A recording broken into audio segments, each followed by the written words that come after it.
Oh, mommy, thank you. That mean pipe doesn't burn me anymore when I'm going to the bathroom. This is one of my mom's favorite stories. She loves telling about how when I was very little, just potty training, learning how to go. Um, Evidently, and I don't remember the story, but I've heard my mom tell it a bazillion times. Evidently, the potty chair was sitting next to the hot water pipe in the bathroom, and it was burning me, and I may be frozen again. And it's really interesting because rather than complain about it, rather than talk about how horrible it was, or be that kind of child, what I noticed was, and gratitude for, was that it got moved and that I was no longer near it.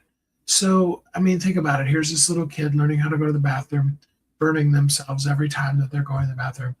Um, and yeah, I mean, it really describes what kind of a person or what kind of kid I was. Um, but also, I think it also talks about some of the things that we tend to just kind of accept. It gets to the point where it's okay for things to be a certain way. And we don't even question it. We don't even know to question it until it actually gets to the point where we see something change. And in the change, when things aren't as painful, they aren't as bad, then we're able to say, hey, that wasn't something that I enjoyed. This hurts. Maybe it isn't, a physical thing like it was for me when I was little.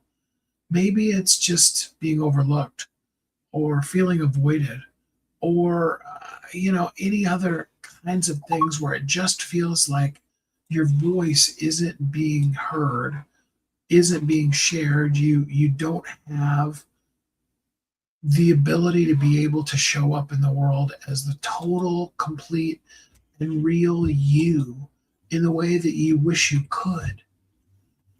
Um, and we settle for that. We end up getting to the point where it's just our normal. And we don't even question it. We don't even really think of it as something other than the way that it always has been and the way that it always will be. So I wonder, do you have things like that in your own life?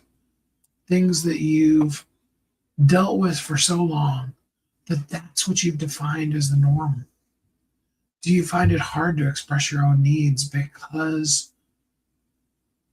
you either got used to them not being met, or worse yet, you didn't even know they could be?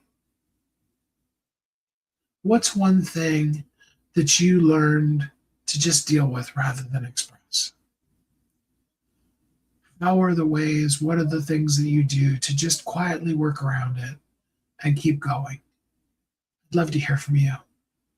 I hope today finds you happy, safe, warm, and loved. And then until we're together again next time, you have an incredibly amazing, great week.